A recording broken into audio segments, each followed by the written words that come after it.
അവിടെ ആണുങ്ങളുടെ മനഃശാസ്ത്രം നോക്കിയാൽ, അതായത് Abraham Maslow's need hierarchy theory എന്ന തിയറി ഉണ്ട്.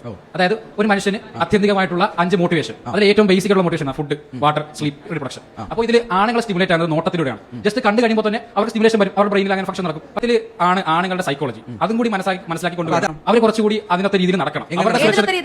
ഏതിനൊത്ത രീതിയിൽ എങ്ങനെ നടക്കണം എന്ന് ചോദിച്ചാൽ അവർ അല്പം കൂടി അവരുടെ ഡ്രസ്സിൽ കുറച്ചുകൂടി ശ്രദ്ധിക്കണം. ഇതാണ് ഈ അബ്ദുള്ള ബാസിലിനെ പോലുള്ളവർ പടച്ചു വിടുന്ന സ്യൂഡോ സയൻസ് മാത്രം പഠിച്ച് ജീവിച്ചാലുള്ള കുഴപ്പം.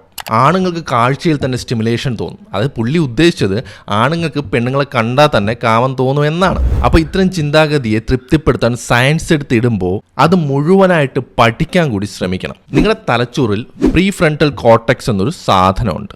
Self control, morality, decision making ഇതെല്ലാം നിയന്ത്രിക്കുന്ന തലച്ചോറിലെ ഒരു റീജിയൻ. സെക്ഷൽ അർജ് വന്നാലും ഇത് ശരിയാണോ തെറ്റാണോ, അത് ചെയ്യണമോ വേണ്ടയോ എന്നൊക്കെ തീരുമാനിക്കുന്നതും ഈ പ്രീ ഫ്രണ്ടൽ കോർട്ടെക്സ് ആണ്. ഇതിൻ്റെ കൺട്രോളിൽ നിങ്ങൾ നിന്നില്ല എങ്കിൽ നിങ്ങളൊരു ക്രിമിനൽ ചിന്താഗതിയുള്ള ആളോ അല്ലെങ്കിൽ റേപ്പിസ്റ്റിൻ്റെ ചിന്താഗതിയുള്ള ആളോ ആയിരിക്കും. Criminal behaviour versus normal behaviour ഇതിങ്ങനെയാണ് വ്യത്യാസപ്പെടുന്നത്. പിന്നെ പെൺകുട്ടിന് മറുപടിയായിട്ട് എന്തോ പറയുന്നുണ്ടല്ലോ. 3-4 വയസ്സുവരെയുള്ള കൊച്ചു പിള്ളേരെ പേരാണ് പീഡിപ്പിക്കുന്നത്. ഇവർ എന്ത് കണ്ടിട്ടാണ്?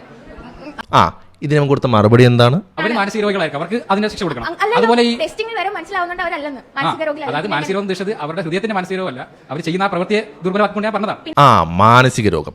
അതേ മാനസിക രോഗത്തെയാണ് പെണ്ണുങ്ങൾ അടങ്ങി ഒതുങ്ങി ജീവിക്കണമെന്ന് വരുത്തി തീർക്കാൻ വേണ്ടി നീ ഇവിടെ ഇരുന്ന് ഇപ്പോൾ ന്യായീകരിച്ചത്. അവര് ദുർബലരാണല്ലോ, അത് കായികപരമായിട്ട് പെൺകുട്ടികൾ ദുർബലരാണ്, ആൺകുട്ടികൾ ശക്തരാണ്. അപ്പോൾ അവരെ സംരക്ഷിക്കുകയാണ് ആൺകുട്ടികൾ ചെയ്യേണ്ടത്. ദുർബലര് പെൺകുട്ടികളെ സംരക്ഷിക്കണം. അല്ല, ആരിൽ നിന്നാണ് ഈ പെൺകുട്ടികളെ സംരക്ഷിക്കേണ്ടത്? ഫ്രേതമാണോ? അല്ലല്ലോ. ഈ അള്ള് വച്ചിട്ട് ടയർ പഞ്ചറായതിനു ശേഷം അത് ശരിയാക്കുന്നത് പോലെയുണ്ട് ഈ ചേട്ടന്റെ സംരക്ഷണം വാദം. അല്ലാതെ പെൺകുട്ടികളോട് എങ്ങനെ പെരുമാറണമെന്ന് ആൺകുട്ടികളോട് കുട്ടിക്കാലം മുതലേ അവരെ പറഞ്ഞ് പഠിപ്പിക്കുകയല്ല വേണ്ടത് എന്നാണ് ചേട്ടൻ പറയുന്നത്. പിന്നെ ഇവനിവിടെ മെയിൻലി പറയുന്നത് ആണുങ്ങളെല്ലാം ബയോളജിക്കൽ ഞരമ്പന്മാരാണെന്നാണ്. അതായത് ഞങ്ങൾ ആണുങ്ങളെല്ലാം പെണ്ണുപിടിയന്മാരാണ്, ഞങ്ങൾ ഇങ്ങനെയൊക്കെ ചെയ്യും. അതൊക്കെ വെറും ബയോളജി മാത്രമാണ്. അതുകൊണ്ട് നീയൊക്കെ അടങ്ങി ഒതുങ്ങി സൂക്ഷിച്ചും കണ്ടുമൊക്കെ നടന്നോളണം എന്ന്.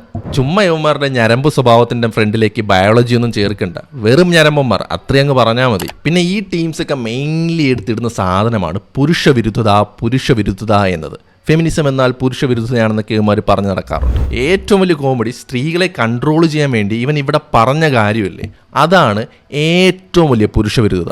അത്രയും വലിയ പുരുഷവിരുദ്ധതയൊന്നും ഇവിടെ ഒരു ഫെമിനിസ്റ്റും പറഞ്ഞ് ഞാൻ കേട്ടിട്ടില്ല.